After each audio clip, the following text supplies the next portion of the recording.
day. Welcome. My name is Nadia McConnell. I'm president of the U.S. Ukraine Foundation.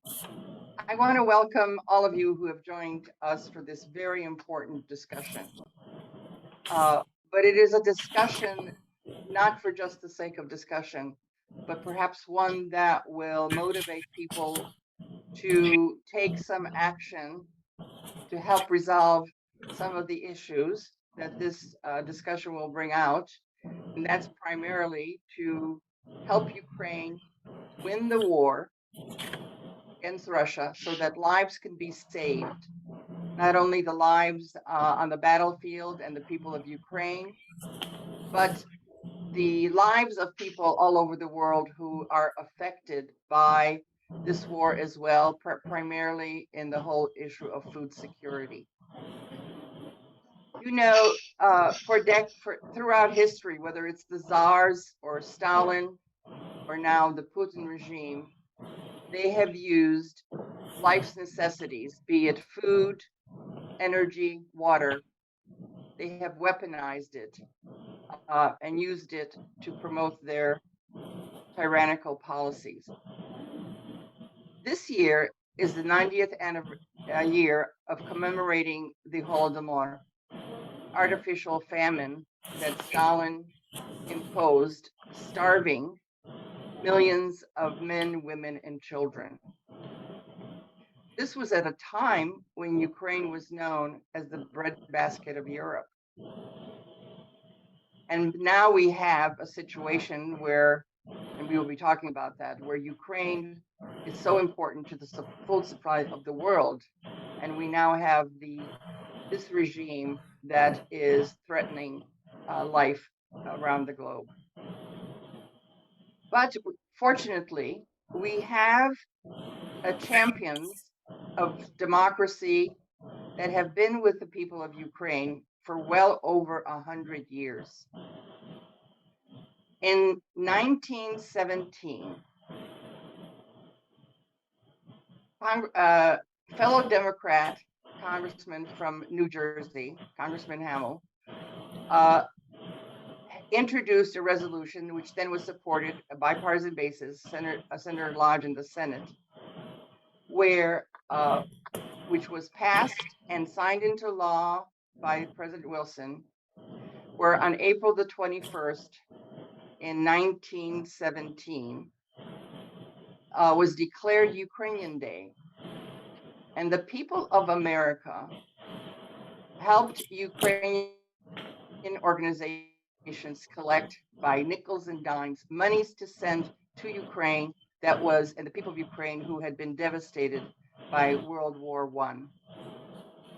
They collected $85,000, which I guess in current terms would be $1.25 million.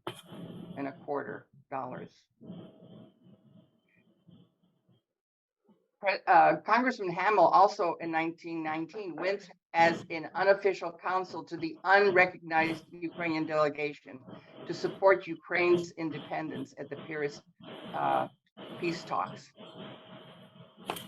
We are fortunate that the people of the United States, Americans, under the leadership of the U.S. Congress, have continued throughout the decades supporting the people of Ukraine. And we have with us one of those champions, Congresswoman Marcy Kaptur, who has the longest serving woman serving in Congress, 40 years. Also, I guess, second longest serving member of the House Appropriations Committee. Currently, she serves on several very important appropriations subcommittees: energy and water development, agriculture, and defense. One of the bios has said that she is a relentless advocate for Ohio's North Coast from Toledo to Cleveland. And that she is. Her constituents come first. But yet she manages to also be a strong supporter for people of Ukraine. And because of her interest of what is going there, also really serving peoples around the world. It is now my pleasure. One more thing. So I first remember my first recollection of Marcy Kaptur was in 1983. That was when she was first elected and came to Congress. And she then supported and spoke on behalf establishing of the Famine Commission, which was the first government outside of Ukraine to recognize the Holodomor and the famine. And she has been a champion for Ukraine since then. She is a co-chair of the Ukrainian Caucus in the House. Marcy, it is my dear, indeed pleasure to welcome you to this discussion. Thank you so very much, Nadia. Can you hear me? Yes, absolutely. You can. Thank you for your leadership, and to the U.S. Ukraine Foundation for hosting this vital roundtable discussion to discuss the starvation and using starvation and the weaponization of food and famine as one of the cruelest forms of human subjugation and raw torture. We have this discussion at a very important time in world history. You mentioned the 90th anniversary of dictator Joseph Stalin's forced famine against the people of Ukraine. But I have to say, as an American citizen and representative of just astounding people I've had the privilege of serving during my career, most Americans have no understanding of the depths of suffering that took place during the period of time that the famine occurred. The book Bloodlands by Professor Timothy Snyder, I think, is probably the best summary of that. I would encourage people to read it if you have not read it. And for Americans listening to this broadcast, remember, most American soldiers never made it east of Berlin during World War II. They had their hands full in Western Europe, as well as North Africa and in the Pacific. And so America, and during World War II, the Stalinist regime was the ally of our country in the fight against Nazism in Europe. But there was a naivete that extended 2 points east. And though we endured 40 years after that of Soviet repression across many nations that have now become free, that whole history is not well told in our country. And I say to our Ukrainian friends who are joining us, do not underestimate the power of your archives and museums across our country to tell the stories of individual people, of individual Americans who, by a miracle, survived and could tell the stories of their families, and they are not doing that right now. They're forgetting that all politics, all diplomacy rests on a history, an understanding of what it is like to live at the edge of liberty. And I think that this is the moment when many of those family stories can be told. And it isn't just a story of what ground the brave Ukrainian soldiers have gained today, but it's your story. It's the story of what happened to your family. And so that many Americans who've been blessed with liberty and don't know the history of that part of the world, this is a moment for enlightenment. So the developments that are occurring today do require more of us in having the courage to tell our stories, to educate the American people on the histories of these policies that are not new to the history of dealing with Russia in that part of the world. But it's important for the challenges we face in order to win, to support our allies in Ukraine, and to address the humanitarian efforts that will address the issues of rising hunger in many places in the world. So Nadia mentioned the legislation that we were successful in passing to study the 1932 Ukrainian famine and why an American commission was necessary to place on the historical docket the relevant histories of what happened, and where an estimated 7 million Ukrainians and other ethnic groups living in Ukraine at the time died trying to survive between the years of 1932 and 1933, when the Soviet Union seized grain, as it is bombing grain silos in Ukraine today, at Odesa and other places, and to suppress at that time a very nationally conscious peasantry movement where people were struggling valiantly to maintain their national identity and resist the collectivization of private property of farms that was occurring. So that massive violation of human rights is one of the world's best kept secrets.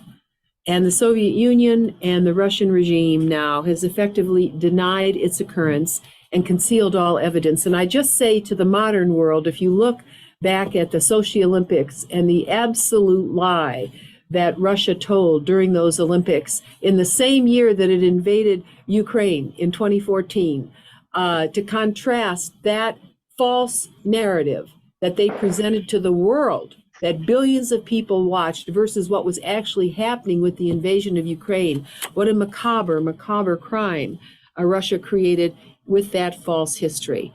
So the Famine Commission that we fought for in 1984 and its final report provide the documentary evidence, but do not assume that it is being taught or that the majority of people understand it. And that is why we fought so hard for the long overdue memorial to the victims of the Ukrainian famine located in Washington, D.C. And many of you were there for its inauguration. And our former member, Congresswoman Sandra Levin of Michigan, did so much work on that, along with the U.S. Ukraine Foundation and so many other groups. So today, our world faces a renewed threat, and this broadcast today must help to ensure that the American people and our partners in places like Africa, who often stand to face the biggest impacts of the lost access to Ukraine's grain, understand the history of Russia's weaponization of food.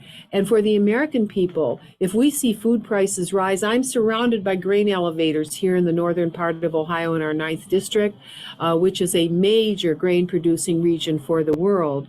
But I would have to say that what will happen with world prices now will be impacted so heavily by what is occurring in Ukraine and by Russia's destruction of grain and blockade of the shipments out of Ukraine. The American people and the people of the world have to be educated to understand why this is happening, and the voices aren't as loud as they need to be from that part of the world. So I can just end this small story. For our own family, our maternal grandparents came from an area that is today located in Ukraine. It was then part of a Polish exodus. It was part of Tsarist Russia, actually. And they came here because the Bolsheviks were beginning to tell people, the penniless peasants, that they couldn't graze their one cow on open pasture. They had no way to feed themselves. And so they came to America to earn money to go back, right? To buy land, to be able to be free farmers, to be able to raise their family. And that was impossible. So I am one of the survivors of that historical legacy. But when I tell people the story, who are Americans and have been raised in a very sheltered environment, they simply listen and they can't conceive of how that could happen. So I wanted to put that on the record today and to hope that there will be a moment next spring when we, as the free world, can help the women of Ukraine plant the fields, plant the gardens, help to restore the food systems of Ukraine as Ukraine works to win this war, and we all support her. Thank you so very much. Marcy, thank you so much. And of course, with your words, I have to remember your initiative that you had started talking about the seeds of hope. And we believe that it's time to renew that initiative and expand it. And there's been some discussions about broadening the idea of planting those seeds of hope, not only in Ukraine, but also perhaps in other places like Africa. So I hope you'll be able to stay at least for Oleksiy's discussion and maybe be available to answer a few questions. It is now my pleasure to introduce Oleksiy. Are you with us? Yes, Goncharenko? Yes. Okay. Thank you so much. I know we invited you at the very last minute, but given the fact that you're from Odessa and you've been such a champion of all of the various things regarding even the human rights, you are on the European Council, Europe Parliamentary Assembly of the Council of Europe, very important organization. And you've been, of course, have come to the United States, and I know that you have met with Marcy. So thank you so much. And I know you've been speaking out on so many issues, including the situation with the grain that is going on. Oh, I do have to just mention one thing about in your biography. I think you're to be congratulated that in May of this year, you were added by Russia on the list of terrorists and extremists. So I think that's quite an honor. So congratulations. Oleksiy, Odessa once again has been in the news with the devastation that's taken place, including the cathedral. And of course, it again exposes the irony of Putin's, rationale for going to come to Ukraine to defend Russian speakers. And of course, the people that have suffered the most, right, are in the geographic area that has the greatest concentration of Russian speakers. And certainly Odessa is one of those places. So, Oleksiy, thank you so much for joining us. Appreciate it. You're a current member of parliament as well. I know you're very busy, but so now I'll ask you to say a few words and give us a little Thank you. update about what's going on. Sure, absolutely. First of all, thank you very much, Nadia and U.S. Ukraine Foundation, for a great possibility to join this very important event and to share my thoughts and my experience, because yes, I am a member of Ukrainian parliament, and also I represent Odesa region in the parliament. My constituency is in Odesa region. Me personally, I was born in Odessa. My family lives in Odessa. They didn't leave the country even for one day after the start of invasion. So that is very, very close to me and very important for me. Also, I would like to thank Congresswoman Kaptur, and you are amazing and fantastic. You are really the champion in the support of our country. And I know how many times you pushed the agenda in order to support our country for years and years. You are so great friend that I can't even say in the whole needed way how we're thankful to you for what you're doing in support of Ukraine. And yes, it's very interesting that they call me extremist and terrorist, the country which is really terroristic and extremistic, and Putin is the terrorist #1 in the world. And just tell me, is there something in the world by which Putin did not threaten the world? Tell me, is it something in the world which is not weaponized by him? He weaponized nuclear energy, mining Zaporizhzhia nuclear power plant and occupying the biggest in Europe nuclear power plant. And in general, nuclear power plant is for the first time in the human history directly involved in hostilities. He's threatening the world with nuclear weaponry. He is threatening the world and Ukraine, especially with energy, by attacking Ukrainian power grid and infrastructure during the winter. He tried to organize, like Stalin made Holodomor, so it was an artificial famine against Ukrainians. Putin tried to make Holodomor, so artificially freeze Ukrainians to death, but just by his attacks against absolutely civilian infrastructure. And yes, unfortunately, Putin also is weaponizing food. And it's striking that maybe even only after Putin blocked the Black Sea, the whole world recognized how important is Ukraine for the world food security, that really Ukraine feeds the world. And according to estimations of United Nations, 400 million people throughout the whole planet are dependent from calories from Ukrainian crops. 400 million people, just imagine this number. So when Putin is attacking Odessa, which is the biggest of the ports of Odessa, are the biggest ports by which Ukrainian crops is reaching the world food market. Putin is not just attacking 1 million of Odessa people. He is not just attacking 40 millions of Ukrainians. He is attacking 400 million people who are dependent from this food. And we should absolutely be clear. He does it absolutely consciously because he wants these consequences. He wants destabilizing. He wants famine in the world. He wants starvation. He wants food prices peaking and inflation in developed countries. But the most what he wants starvation in developing countries, in poor countries, in Northern Africa countries, in Middle East countries, in African countries in general, because he wants destabilization there. He wants to see wars. He wants to see new waves of migrants and refugees running to Europe, disrupting their own countries and all around. He wants to distract the world from what's going on in Ukraine. Also, it's very cynical because Russia is also a big export of agriculture. So Russia directly benefits from high prices on food in the world. And that is also one of aims of Putin. So that is a very important topic. We know that today the Black Sea is again blocked.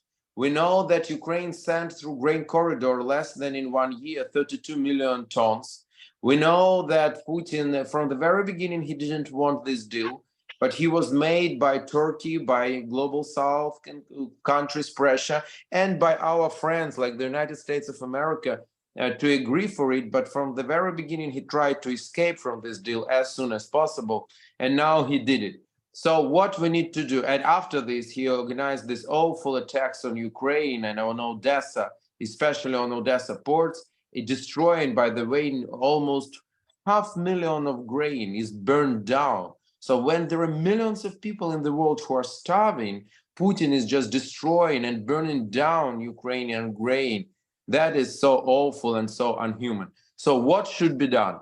I think the most important is to restore the commercial navigation in the Black Sea, and first of all, grain navigation. And for these two things should be done. One thing is to send the ships to take this grain, maybe with military convoys. But Putin, by his attacks on Odessa ports, he showed that in reality he can't attack the ships, partly because his Black Sea fleet is already destroyed by Ukrainians, like his famous missile cruiser Moskva, which is now a submarine on the bottom of the Black Sea, thanks to Ukrainian army, but partly because he is afraid to attack these vessels under foreign flags, because according to United Nations and international law, that would mean the beginning of war against these countries. And Putin just can't deal with it because he hasn't forces to make the new wars. So that's why he's attacking the ports in order to make it impossible for ships to come to take our grain, to raise the risk for insurance companies, for ship owners, crews, and so on. So the first thing is to send the ships and not be afraid of Putin. And the second thing is to protect the ports of Odessa by air defense. And Patriot systems showed themselves absolutely great in defending Kiev. So that's why I think it's absolutely possible for free world to do these two things and to stop this blackmailing of Putin, because this is a blackmail. And if Putin would not be stopped, he could also go further. He can try to stop the Baltic Sea, the Arctic waters, and other dictators like why Chairman Xi can't stop the Southern Chinese Sea. What will be with the world if things like this would happen? So we need to stop this blackmail. We need to stop Putin from playing games with the lives of millions and millions of people. And I'm sure that our allies, and led by the United States of America, can do this. So that's what I wanted to tell you. And I'm so thankful that you invited me to take part. Again, Nadia, to you. Again, Congresswoman Kaptur, to you, ma'am, because you are doing a fantastic job. And Anders Osland and all others who are on this panel, thank you very much for everything. If you have any, like maybe direct question or remark to me personally, I would be happy to take it. If not, I couldn't be till the end because I will have my train to Odessa. Today I'm in Kiev because it was a parliament meeting, but I'm coming back to Odessa this evening. Thank you again. And if you have anything, any questions, any remarks, I would be happy to be useful. Thank you.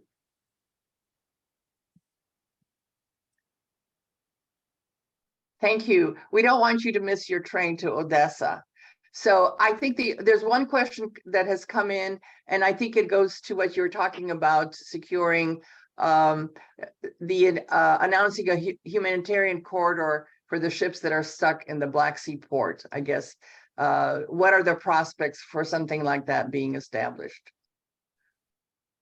Marcy? I think it's very needed. I think that is very important.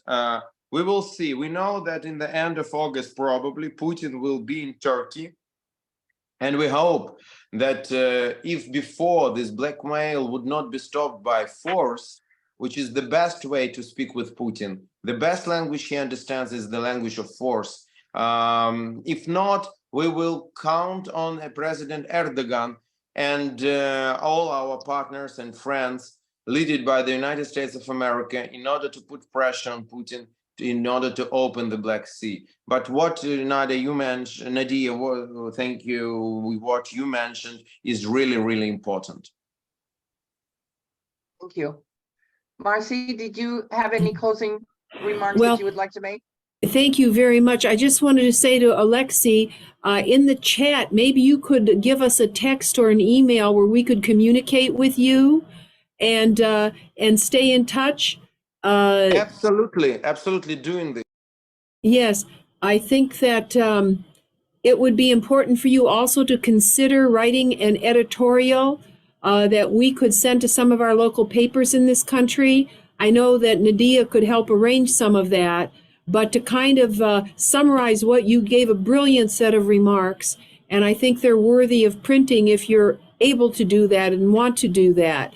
I think it would be, I would try, for instance, in my newspapers, and I'm sure that the members of our Ukraine Caucus, which numbers over 90 in the U.S. House of Representatives, if we had this type of material from you and maybe some of your other parliamentarians, we would try to get it printed in our country. I think we need different waves of information coming to the American people, and I invite you to present that to our caucus, and we will try to get it distributed. Thank you very much. I will be absolutely happy. I already sent my email. It's in the chat. And if anybody from your assistants, Marcy, would reach me, I will be happy. I will need 1-2 days, and I will send this material, and we'll be happy to share it. And by the way, I would like to thank all members of Ukrainian Caucus, Brian Fitzpatrick, who is also a great friend, and Yes. all others for all unwavering support. Marcy and Oleksiy, what we do after many of these webinars, we will actually transcribe some of your remarks, Okay. and then we can do both video clips, but also put out written statements, and we'll send them to you so that you can edit them, and then we will give it to you so it can be published. Thank so we you. will do that. Okay. So again, thank you so very, very much for joining us. And I know that you, Marcy, I guess you have other commitments that you need to attend to. So we will, of course, be having ongoing conversations on how to continue advocating for some of the things that we've been discussing today and other matters as well. Thank you so very much. And Nadia, I'll just mention the members of our Ukraine caucus contact me constantly, and they are interested in being helpful in their own regions of our country. And and they're in both political parties. So it isn't a question of party. So if there is messaging you wish to give us, we will work. Each of us has a press secretary who works with us. And whether it's just our own region or some of our national papers, we could have a strategy to work with you, Oleksiy, and some of your colleagues and get information out. For those who are listening who may be in the United States and have access to museum and archives, I'm urging you very strongly to look for ways to go into your local news networks. You know how to do that. And bring people from your community who have a history in Ukraine. Maybe their grandparents came over, maybe they did. We have had several naturalized Ukrainian families here in our region. And for them to tell their story, it will be the first time the American people hear it. So I urge you not to be afraid of that and to use that opportunity to do your part. Your story is important. And frankly, with some of the people on this broadcast today, I think we should go to National Public Radio and to have a story court that is devoted to stories from Ukraine, from the United States and from Ukraine. Maybe they'll refuse us, but this is where individual Americans call in and they tell a story and they're recorded. This is the kind of way you help to inform the American people about some of the history we're talking about and some of the contemporary challenges. Thank you so very much. Marcy, we have taken your counsel, and I know in a previous earlier meeting with some of our Friends of Ukraine Network, you were urging that even some of the delegations who always come to Washington, that they should first maybe go to some other community or state before coming to Washington. And that is being, we are working on that and developing that, and I'll share details with you shortly and how we will proceed. Again, thank you so much for your leadership and your ongoing support. And now I'm going to, as we've discussed the fact that Ukraine was known as the breadbasket of Europe at the time of the artificial famine. And as Marcy has so eloquently pointed out, of course, Ukraine is now important more broadly, and Oleksiy, he said 400 million people. So what happens in Ukraine is not only important for Ukraine or US national interests, but really globally. And perhaps the most affected are the peoples of Africa. So I am very honored that we are having this discussion today about this very important connection between what happens in Ukraine and how it affects other parts of the world. And for this discussion, I'm going to turn to Alex Merle, a dear friend and colleague. He's a member of our foundation's advisory board. And where did I lose your bio? Okay. That's okay, Nadia. No, so you are a man of many talents, social entrepreneur and strategist with specific focus on emerging markets. And you work with civil society NGOs and also, of course, with the business community to support Ukraine, as well as projects that advance the whole mission of Ukraine, and also in building stronger relations, not only between Ukraine and the United States, but other important countries of the world. So Alex, I turn the program over to you. Thank you so much, Nadia, and thank you for this opportunity. And lately, through a series of coincidences, a lot of that work has started to focus on Africa and on the potential for really strong connections between Ukraine and Africa, which, as Marcy mentioned, history is important, and history is important to understanding the present. And I think we have a unique opportunity here to recognize commonalities between the history of Africa, which has a deep colonial history, and the history of Ukraine, which of course is also experiencing and continues to experience a colonial moment. So in this discussion and in my work in Africa related to U.S. Ukraine and Africa cooperation, I've been privileged to meet some incredible people, some of which are joining us on this call. So I'd like to introduce two of them, and then also Anders, who everyone knows pretty well. But one is Ambassador Elkanah Odembo. Ambassador Odembo was the former Kenyan ambassador to the United States, also former Kenyan ambassador to Africa, and then to France, and then most recently an advisor to the High Commissioner Representative for Infrastructure Development in Africa at the African Union, His Honorable Raila Odinga, who had been Prime Minister of Kenya. Also joining us is Professor Herman Dufour. Herman is Assistant Professor of Management at the Kelley School of Business in Indiana, so near Marcy Kaptur, near Congresswoman Kaptur. He's also the 2022 Templeton Fellow in the African Program at the Foreign Policy Research Institute, and finally a Senior Associate Editor of the Africa Journal of Management. And then finally, the last panelist is Anders Aslund, who many of us who are listening, I'm sure will know, a Swedish economist who is chair of the Friends of Ukraine Reimagining, Reconstruction and Recovery Task Force, and chairman of the International Advisory Council at the Center for Social and Economic Research. In this discussion, I'd like each of the participants, starting with Ambassador Odembo, to make a short comment, and then we'll jump into a discussion.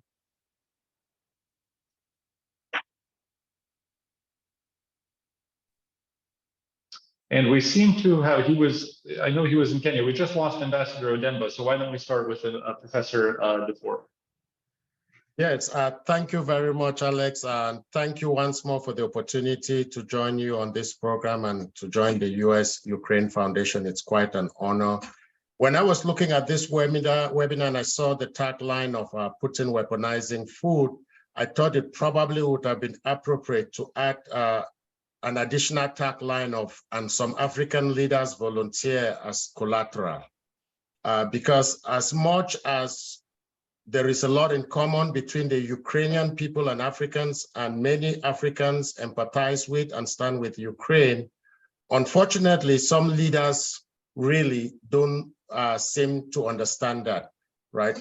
Back in middle June, a representative of 7 African countries visited Ukraine and Russia to propose the Africa Peace Initiative to end the war. A central part of that initiative, obviously, was the Black Sea grain corridor to ensure it was reopened. But this initiative, our understanding, was summarily snubbed by Putin. My understanding is he actually stopped them talking within the first 5 minutes. But sure enough, 5 weeks later, 17 heads of state from Africa returned for the Russia-Africa summit, most of them with bowls in hand, asking for handout. Well, Putin did promise, right, that Russia would give at least 5 countries 25,000 to 50,000 grains of ton. I believe that is Central Africa, Mali, Eritrea, Burkina Faso, Zimbabwe, and Somalia. And so to put that in perspective, the world suffers a blockage of 20 to 30 million tons of grain. And in exchange, a few African countries, friends of Putin, get 300,000 grains for free. And I think there's some of them left there thinking that was a fairly good and balanced deal. And we cannot, in thinking about that and relationship with Africa, and we'll come to this, we cannot understate the importance the Wagner Group has been playing in both stopping the shipment of grain from the ports in Ukraine, but also in garnering support within certain regimes in Africa, right? And so it really forces us to think about why. And when we think about why this occurs, we have to really put this in the perspective of the unique situation Africa, and especially sub-Saharan Africa, finds itself in.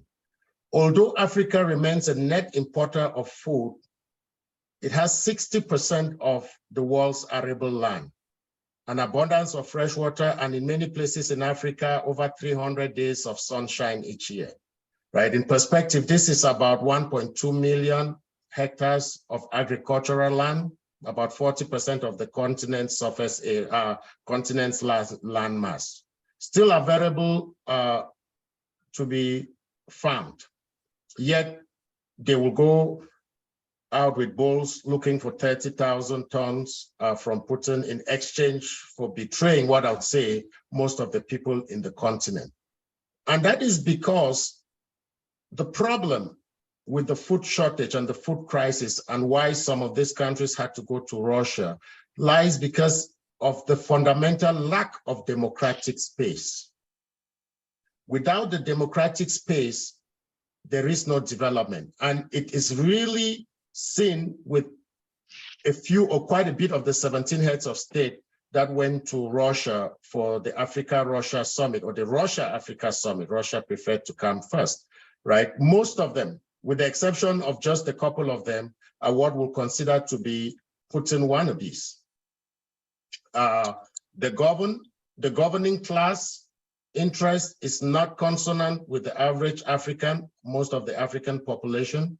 Most of these leaders are more interested in spending or investing in militarization and weapons, in investing in their own personal luxuries than in the population, in agriculture. I mean, I can take a good example. When we looked at the delegation, would be somebody like President Paul Biya from Cameroon, who just came with a delegation of over 50, having spent close to 3 weeks in France. He was in France for a 2-day summit with a delegation of 50, but they spent 3 weeks. And the following day, after returning from Cameroon, was in Russia, and he was one of the loudest begging for sustenance. but you just had to calculate the cost of his trip to Europe and his delegation to Europe and the trip to Moscow, to Russia, and you would see that the problem was not shortage of means, but the interest of the governing class and how that is really different from that of the people, right? And if we really have to think about how Friends of Africa, the United States particularly, has to work with Africa and has to deal with the issue of both the Ukraine war and especially food shortages and the grain exchange, we have to come back to the fundamental problem of governance in Africa. Look at the heads of state who were in Russia. What does that tell you about the countries? And so fundamental to that will be working with the friends, I would say, of democracy. Most of Africa really espouses, this is the youngest continent. 40% of the, 60% of the population is below 30. They espouse the ideals the United States espouses of freedom, of democracy, but most importantly, the ability of an individual to raise themselves by their bootstraps, irrespective of their position in life. And that is what their governments don't afford them. And it really would be helpful if the United States, Friends of Africa, really engage the population, but not necessarily the rulers or the dictators, especially those that want to be like Putin. Because what is good for Ukraine has to be good for Africa. What is bad for Ukraine has to be bad for Africa. Putin cannot be disastrous for Ukraine. Putin cannot be weaponizing food and be good for Africans. Yes, thank you. Wonderful comments. And I see Ambassador Odembo has been able to rejoin us. And thank you, Ambassador. I know you're traveling and you've just arrived at your location. So we're really grateful. We're really grateful that you're able to join. Any comment that you'd like to make on the portion of the conversation that you heard? And if I may just add one data point, I think for a lot of Ukrainians and Ukrainian Americans alike, your former colleague, Ambassador Kimani's speech at the United Nations on the precipice of Russia's full-scale invasion was really powerful. And it talked about and really outlined this shared, maybe unrecognized, but this very deeply shared common history that Ukrainians and Africans have that I think could be the basis for building bridges and going forward, helping usher in a new century or a new second half of this century, where countries that are developing countries step into leadership roles and help make the future better and brighter for all of us. So any comments you'd like to share, whether touching on your colleague, Ambassador Kimani's speech or otherwise, would be deeply appreciated. Yeah. Thank you, Alex. Yeah, and I think I just want to, again, thank you for inviting me, making it possible for me to participate in this. And I want to just follow on quickly to start with what the professor has just talked about. And he made a comment that what is good for Ukraine is good for Africa. What is not good for Ukraine will not be good for Africa. And I think that's a good place for us to start thinking about the future when this unfortunate war and crisis is over. I think that's where we should be looking to build a long and sustainable and practical and a win-win relationship between the Ukraine and the continent of Africa, because Ukraine has done wonders in terms of producing food and feeding its people and feeding the rest of the world. And Africa needs that. And so, to sort of fast forward in this conversation, and I was very happy when Nadia said this is just the beginning of a process, this meeting that we're having, and that we will have many more. And I hope we'll be able to explore those opportunities and possibilities. But back to Ambassador Kimani's powerful statement at the UN Security Council. Yes, we have a global crisis now that has been precipitated by this unfortunate and to some extent very unnecessary war and crisis. A number of my former colleagues, we have a an informal group of retired ambassadors. We were African ambassadors in different parts of the world, and we meet and informally and talk about, and we've been talking about this Russia-Ukraine situation, and many of us sympathize greatly with what is happening to Ukraine and feel very badly that Ukraine is having to undergo this brutal and unnecessary war, and we are praying that this war can come to an end as quickly as possible. We are a bit pessimistic about how it might come to an end, because it looks like it's all systems go for war and more war and more war. The invasion has caused a global crisis of food, grain, fertilizer, energy, and all these things impact Africa. And that's the point from which we were having our conversation and feeling quite helpless that there's not much that we can do.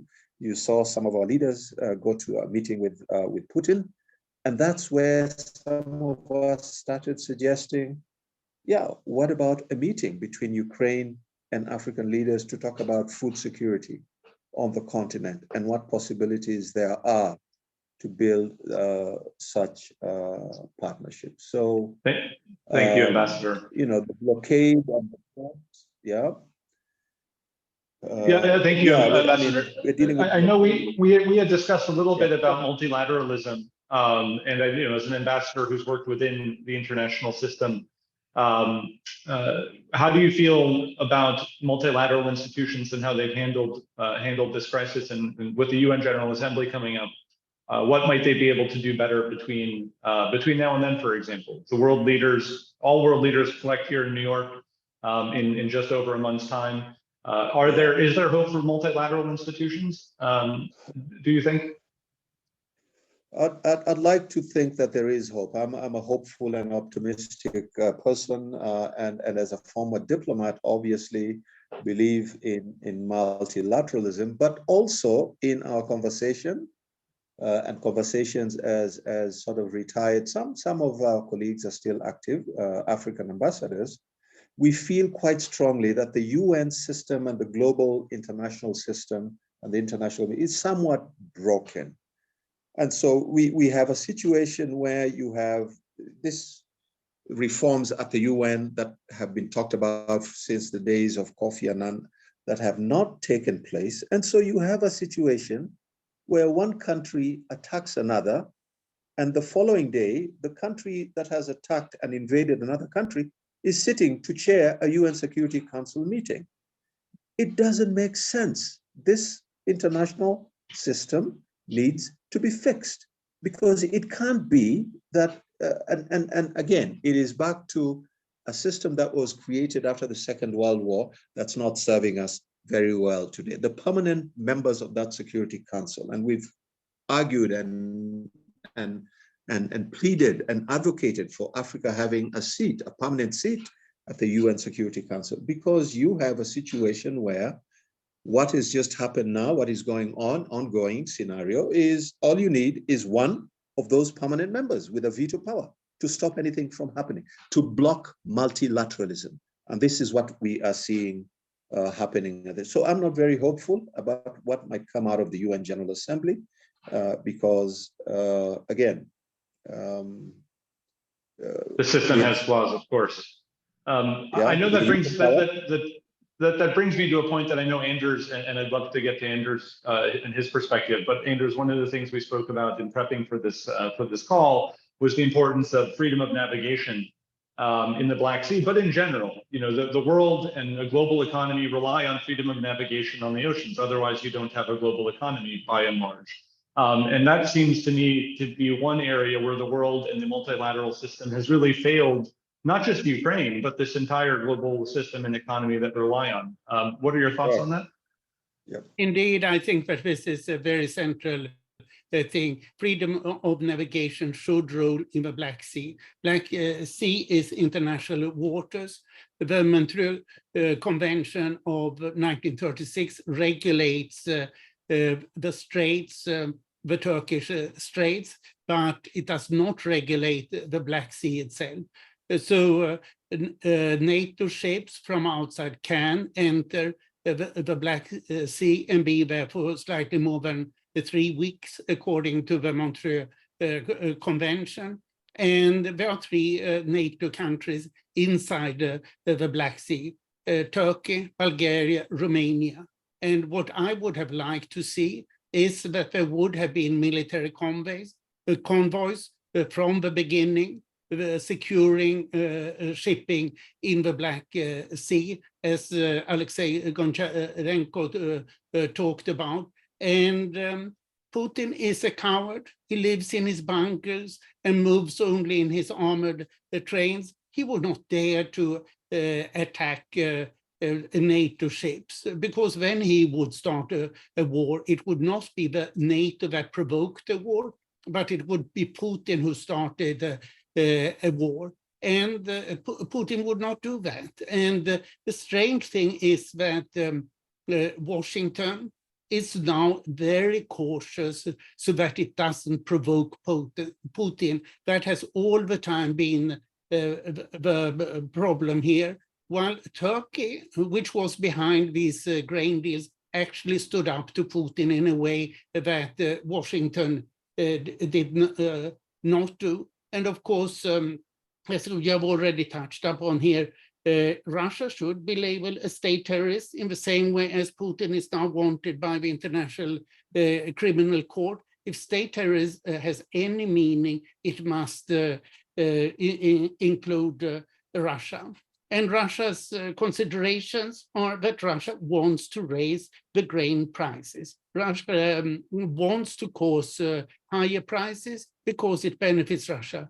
Putin has said so very clearly in his domestic speeches on the economy, and even boasted that Russia had earned more of export earnings from grain exports last year than ever before. So this is a clear Russian consideration without any consideration at all for Africa or other countries importing grain. Putin wants more money, and he wants starvation that he can blame on Ukraine. He claims that only a little share of the Ukrainian grains go to Africa. First, that is not true. And second, it doesn't really matter. It's where what grain goes. What matters is how much grain that is supplied to the global market. And with Ukrainian grain being blocked from the global market, the prices are higher. And that's what the importers of grain suffer from. I should also add that there's no alternative to sea shipping for grain.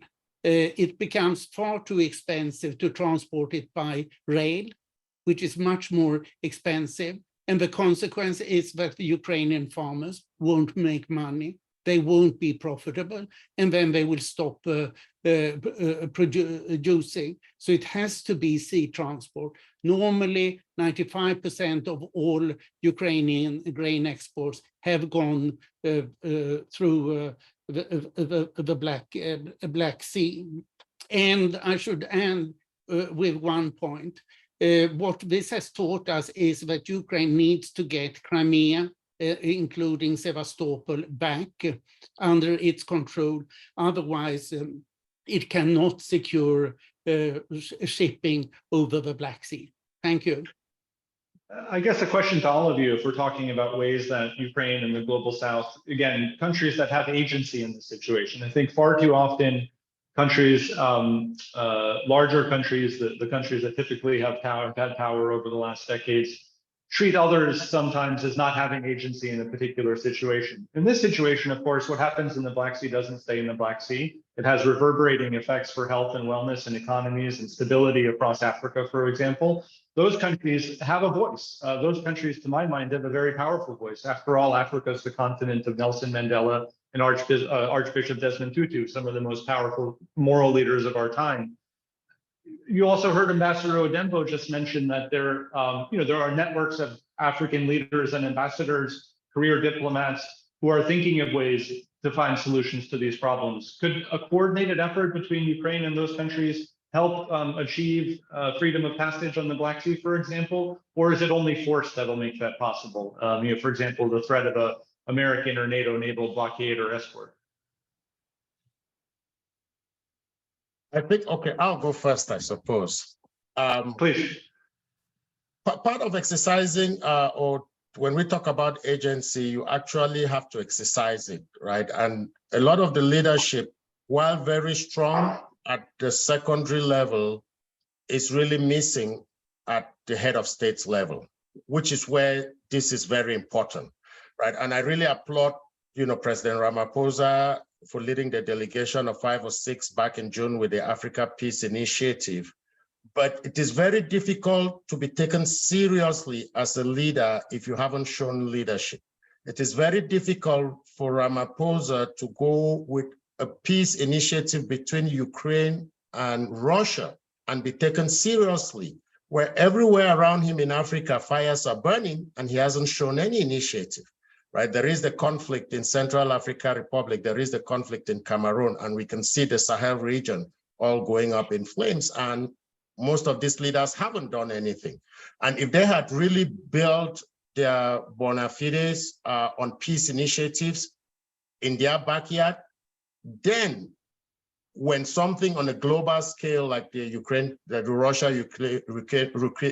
Russia-Ukraine conflict comes up and they step up, the world can take them seriously, right? So I applaud the initiative and I think they should. And I think more at the technical level, right below the heads of states, you really have a lot of African expertise. So at that technical level, with international organizations, that is where we could probably see some more voice, but less so at the head of states level. Ambassador, any thoughts or comments along this line? Yeah, I think to your question, Alex, as a former diplomat, an all-out war on the waters cannot be the solution.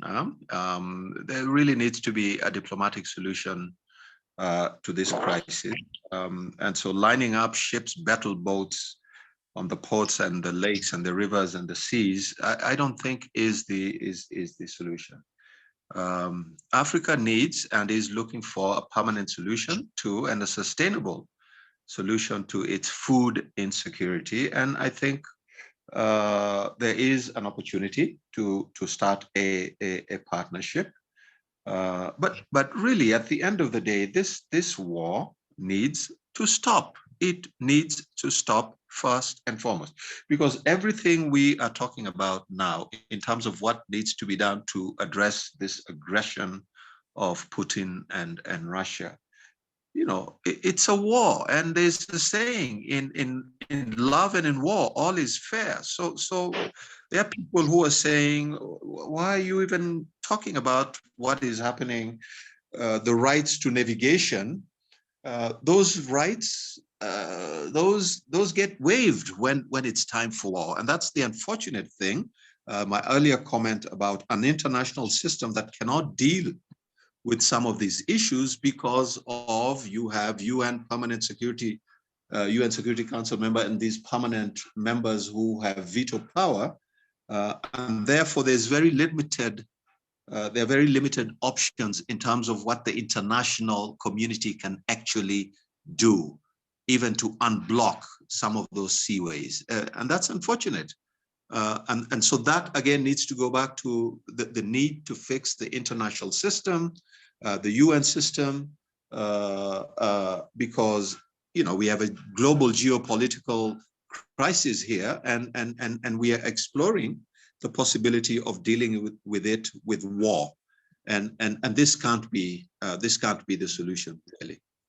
Yeah, I think you'll find a receptive audience where a lot of Ukrainians feel that the international system has been unsuited or not ready to meet the challenges that this war has presented. I want to be mindful of time. It's now 2:30, so we're at the end of the scheduled webinar. Nadia, I don't know if you wanted to provide any final guidance or comments. May I just add one thing here? Please.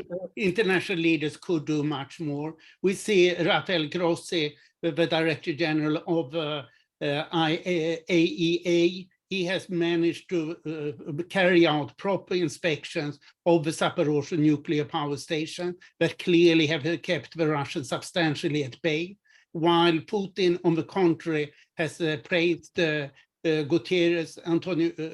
Guterres as Secretary General of the UN, who has really not done anything that could by any stretch of imagination be called courage. Thank you. Yeah, I think that echoes a point that Professor made, that, it's one thing to have agency, but in order to take leadership, you have to step into it. You have to own that leadership and you have to lead. And failures of leadership in different organizations, you can see how having a good leader versus having someone who's less willing to step into that leadership really has effects for everybody. So I agree, absolutely. So Alex, I guess everybody's made their closing remarks. Yeah, we can let everybody make a short closing remark. I'll start. I mean, from my side, I really think that it's important for Ukraine and Africa, the global South in general, and I know this is a strategic priority for Ukraine, to start having more dialogue and discussion.